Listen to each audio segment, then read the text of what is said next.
Hello and welcome to the David Icke Dot Connector videocast. Well, what a mess. Of course, I'm talking about Brexit.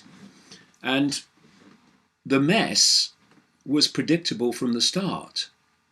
It was meant to be a mess. It is meant to be a mess. Because when 17.4 million people voted in Britain to leave the European Union, that was called democracy. Remember that? But the political class didn't want it. The political class in Britain, of all parties, didn't want it. And the political class in the dark suits in Brussels didn't want it. And the political class around Europe, vast majority of it, didn't want it. So he's going to use that word. Can I use that word anymore? Can I? Just. So the conspiracy started to stop a proper Brexit. In other words, taking back British sovereignty from the dark suit, unelected bureaucrats in Brussels who've been dictating the fine detail of our lives year after year after year. And I'm not going to go into all that now because I've done it before about what this is all about. I put a video that I did about that with this one on the posting on davidicke.com. And if you want to go straight to YouTube, put my name in and Brexit mess was planned all along, and you'll see that background. I think it's over 250,000 people have watched it already. I want to look at politics in the context of what we've been seeing, because the one thing we know now is we're not going to get a Brexit that the vast majority of people voted for. It's going to be watered down at best, or it's going to be stopped at worst. And for people who have researched the background to the European Union and know what it was created for in the first place, which is the centralized control of the entirety of Europe in the hands of a few people, then the whole point of Brexit has been lost. So that's not a good thing. But there is some good that's coming out of this. And that is what has happened with the hijacking of the referendum result by the political class in Parliament of all parties. It's shown vast numbers of people what people kind of talk about in cliches, but this has really brought it home. You know, people say you never believe what you read in the newspaper, but then they go and do it. Right? And people say, oh, politicians, you can't trust them. Oh, bloody liars, politicians. But then people look up to them and say, what are you going to do about it? Well, how about saying, what are we going to do about it? The millions, instead of the 600 or so in Parliament. Because democracy exists, in theory, when the people vote the way the political class wants them to. When they don't, the people who voted the wrong way are morons or Nazis or bigots. Anything but human beings with the right to their opinion in what is bravely called and nonsensically called a free and democratic country. Because the political class looks after its own interests and its master's interests. And it's so bewildered that most of the political class doesn't even know it's serving a master. It thinks it's making its own decisions, which is kind of hilarious. And it's worth just looking at what politics is to see how irrelevant it is to human society, the freedom of human society, and the justice and benefit of human society. I've been writing for decades now about the fact that there is a cabal passing through the generations, literally over thousands of years, that has been imposing its will on the population. And the more that power has been centralized, of course the European Union is massively part of that, the more power at the center this cabal has had to impose its will even more, which is why it's moved on. Globalization, as we call it, is an expression of this centralization of power that this cabal has manipulated into place. But there came a point, see, at one time, and for a long time, this cabal basically controlled through royalty, through inherited power. So some idiot who was just born at the right time in the right sequence becomes king or queen of a country. And if they're not tyrants in and of themselves, and great majority were, then they were controlled by tyrants and just signed the papers. And so this was a good system. If there's a few of you and you want to control the many, you just control the succession of the leader. No involvement of the public at all, and job done. But there came a time when people actually started to grow up a bit and say, hold on a minute, what are we doing having control of our lives dictated by who had sex with who in what order? Which is what royalty is, and the succession is what it is. Britain hasn't quite grown up to that extent yet because still has a head of state that's chosen by who had sex with who in what order. Amazing but true. But anyway, a lot of the royals started being overthrown. So this cabal had a problem. It was in quite a nightmare situation because was it going to lose control now? Because could there be this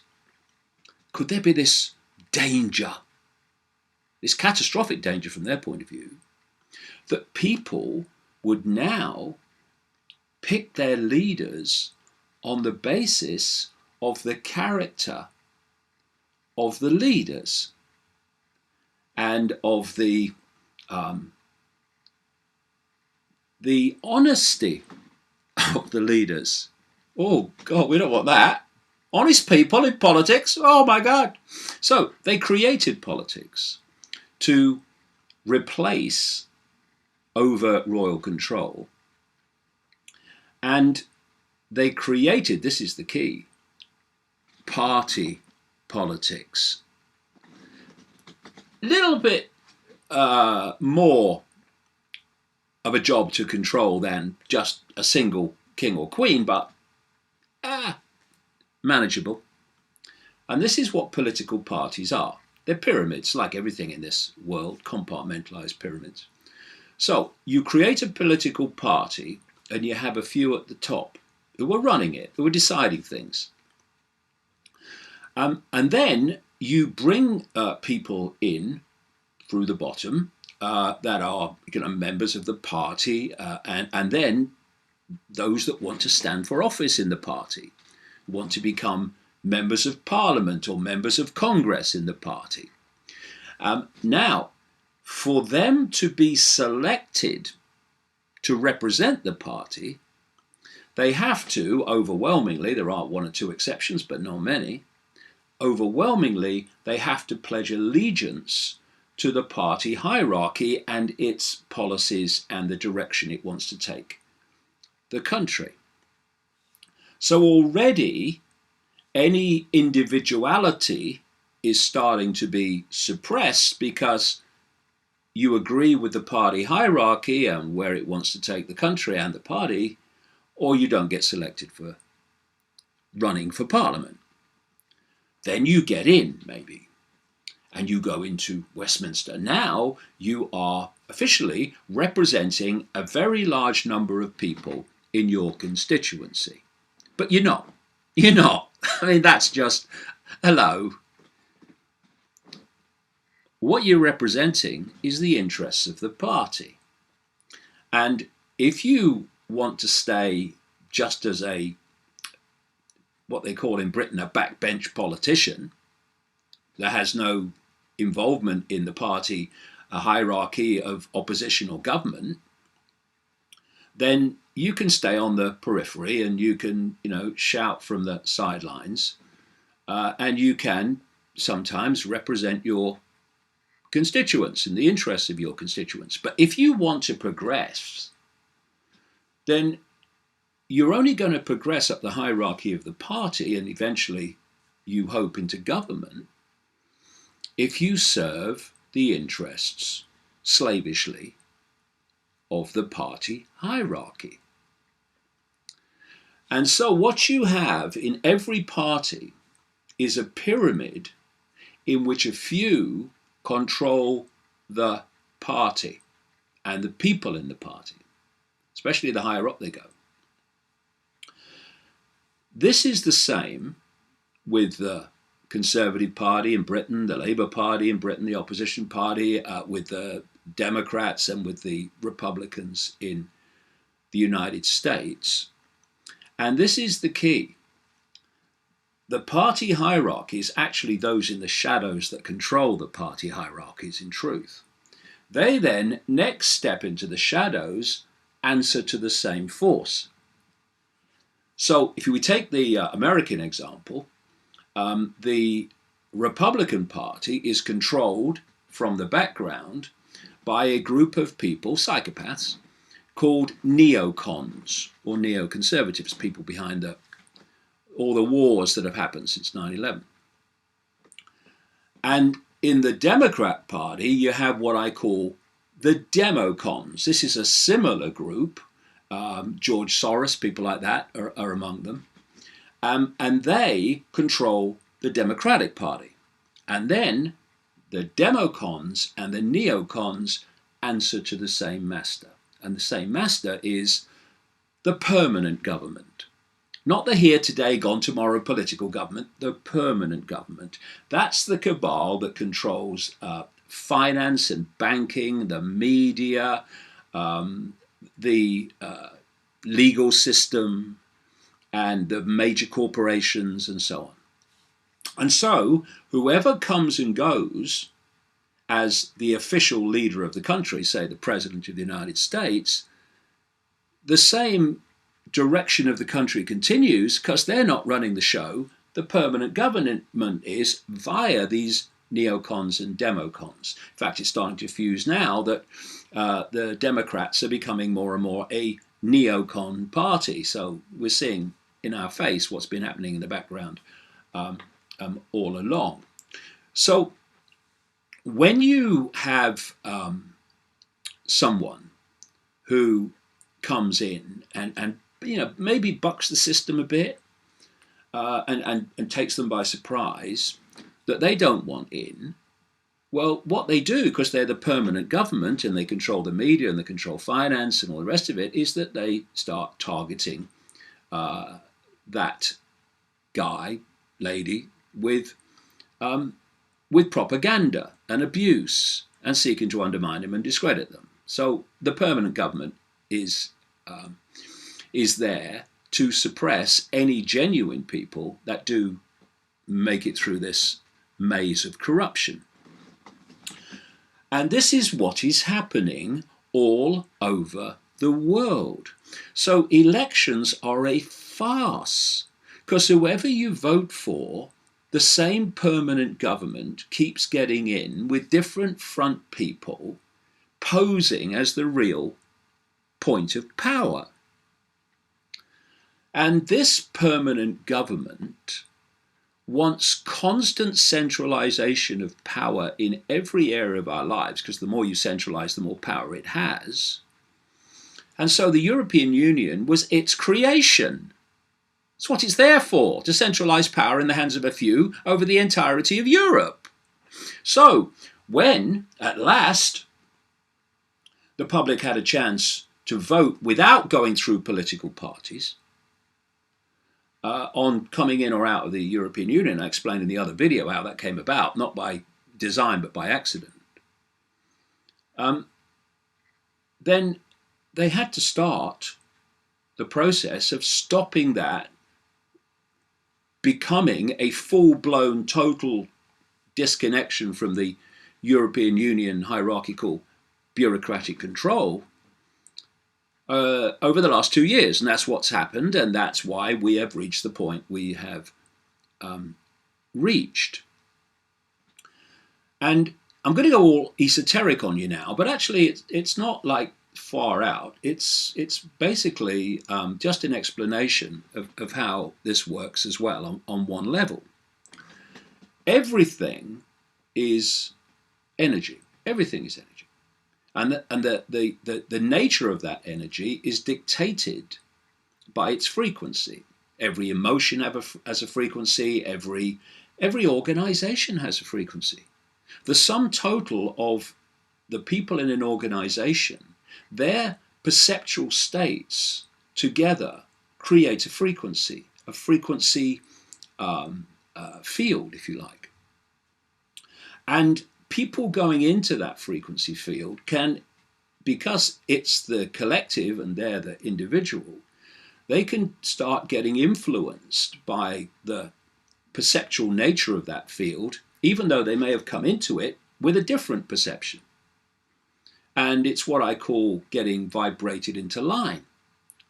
So what happens with the parliaments of the world is that there are some genuine people, although they're fewer and fewer because the party hierarchies are, of course, controlling who runs for office, and they are selecting more and more bland, yes sir, no sir, three bags full sir people, which is how the Labour Party was transformed under the leadership of Tony Blair by who was selected to run for office.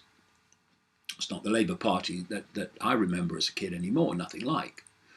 Anyway, what happens is you've got this parliament, this vibrating field of perception, the parliament, and then people come in, and some of them are genuine. I want to change this. Look at this parliament. I want to change it. I want to make a difference. And they come in. But if they don't hold their own power, their own what has become known as values, their own integrity, if they start doing things for political expediency instead of on the basis of whether they're right and fair and just, what happens is they start getting vibrated into line. And they get absorbed into this field, this political field, and they become an expression of everything that they went into politics at the start to challenge. And you see this endlessly. I mean, look at this bloke, what's his name? Neil Kinnock, former leader of the Labour Party. He was the Welsh firebrand. He was Nye Bevan reincarnated. He stood for the people. He was against the European Union. Shh. Welcome, Neil. Well, yeah, I think the EU is lovely, especially because I earn a fortune on it, and I've got a big pension from it, and me missus. Yeah, and I think Tony Blair, yeah, he's good, I like him. The system got him. And the system gets almost everyone in this way. So you look at Jeremy Corbyn, the current leader of the Labour Party. Corbyn didn't get involved in climbing the hierarchy of the Labour Party. He stayed in the background, on the back benches, and said some very sensible things about wars in the Middle East and other things, about Gaza and the treatment of the Palestinians. And he kind of held his integrity for a long time as a backbencher. Then, because he had integrity, or appeared to have integrity, people saw him when he eventually stood for leader of the party. They saw him as basically the last hope. Here's a man with integrity who says what he thinks, who bucks the system. We'll have him. And again, the hierarchy of the Labour Party, the political class, were all kind of shocked by this. Oh, Corbyn's got in. Oh, my God. But what's happened? Corbyn comes in. Now he's in the body, the real body of the beast, as leader of the Labour Party. And now he's just another. Many Labour members who still cling on forlornly in hope won't like it, but my opinion, he's just another dark suit politician controlled by the system. In fact, a man with so little spine that he's allowed the party to be taken over by Israel and sits on his hands with his mouth zipped, while even Jewish members of the Labour Party are thrown out for anti-Semitism. Ludicrous but true. This is what happens. This is how it works. And so you become part of the political class. And Corbyn's Labour Party has played a very, very significant part in stopping a full-blown Brexit happening. Even though, until he became leader, he was all for pulling out of the European Union. See? So, Brexit, from the moment that the referendum result was announced, in fact, within the first hour, I posted on the internet that this is just the start. They're not going to go quietly. And of course, it was hardly a great prophecy, because that was obvious that was going to happen. The political class didn't want it. The key was when, through people like this Gina Miller, that Parliament got control of the decision at the end of Brexit. That was crucial because there is a very significant majority of members of Parliament across all parties, one-party states, who don't want Britain to leave the bureaucratic tyranny of the European Union. So once Parliament got control of the final decision, you knew that Brexit, meaning Brexit, that Theresa May was always talking about, was never going to happen. And that's what we have seen right up to present day. Now they've just voted to delay the leaving of Brexit unless there's a vote for May's deal, which is no Brexit at all. So this is how the political class works. So we can go on accepting this, and we can go on looking up. You know, people say, oh, politicians, like I said earlier, you can't trust them, they're all liars, all after their own thing. But people still look up and think, what are they going to do about it? Nothing. Nothing. See, the way the system works, they come into an election campaign, they tell you what they think you want to hear, their natural constituency, that area they think will definitely vote for them. And then there's the ones that might vote for them, and they get all the priority, not the ones they really think will vote for them and no one else anyway. They're a gimme, so they're the gimme vote. So we will concentrate on these that we have to get that might vote for either. And we'll tell them what they want to hear. We'll say all the right things. And then we get into power. But there is no contract with the people to do what they said they do to get elected. And therefore, they do what they bloody like for the next 4 or 5 years until the same farce is repeated. And they tell you what you want to hear again and then do something different. And this is going on and on and on, generation after generation. Politics is a hoax. Party politics is a hoax.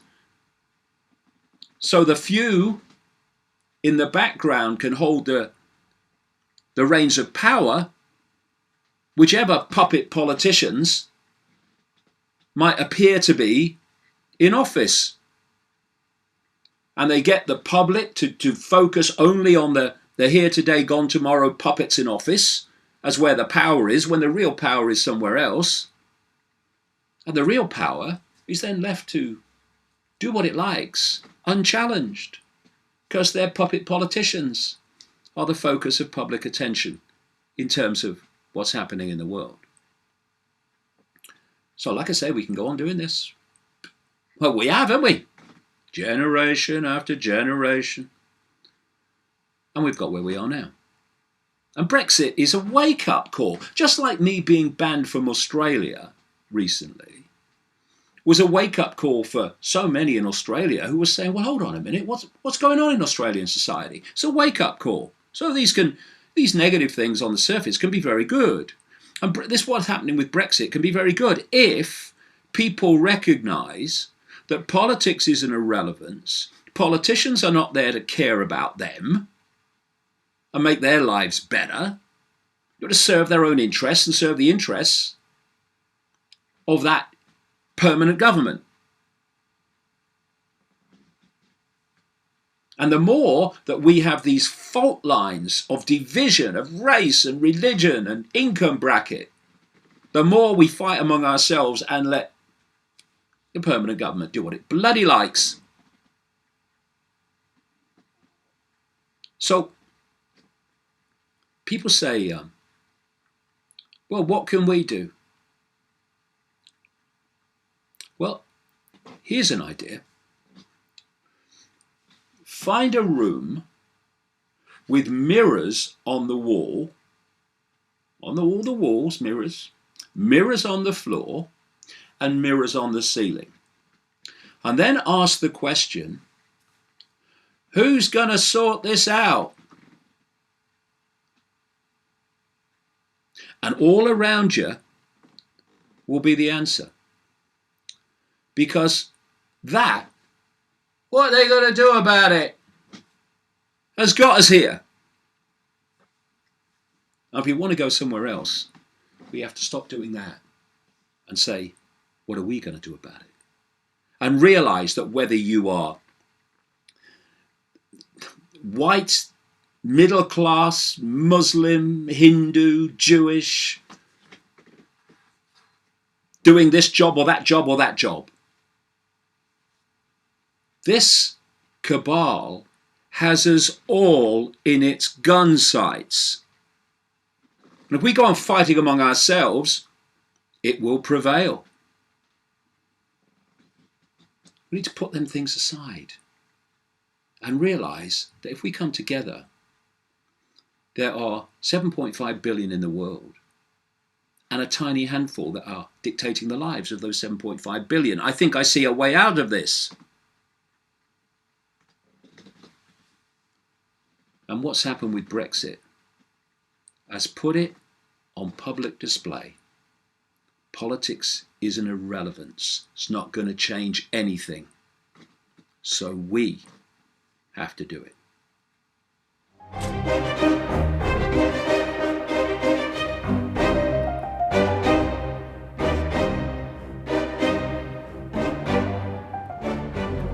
One aspect of shutting down opinions and information that the system doesn't want circulating is to absolutely intimidate people into silence. And out of this building, of course, has come the infamous Twitter storm. That's when you post something that's outside of the official narrative and whoa, you get endless abuse. I have a methodology of dealing with Twitter storms, and it goes like that, okay? If you don't agree with what I say, please be my guest, because that's your human right, that's your freedom. But if you think that you can have an opinion and I can't, well, see that, because I don't give a shit. You have a right to freedom, great. And you want that, don't you? Oh yeah, I have freedom, I just say what I like. Well, I have that right too, and so does everyone else. And if you don't like that, well, have some of that.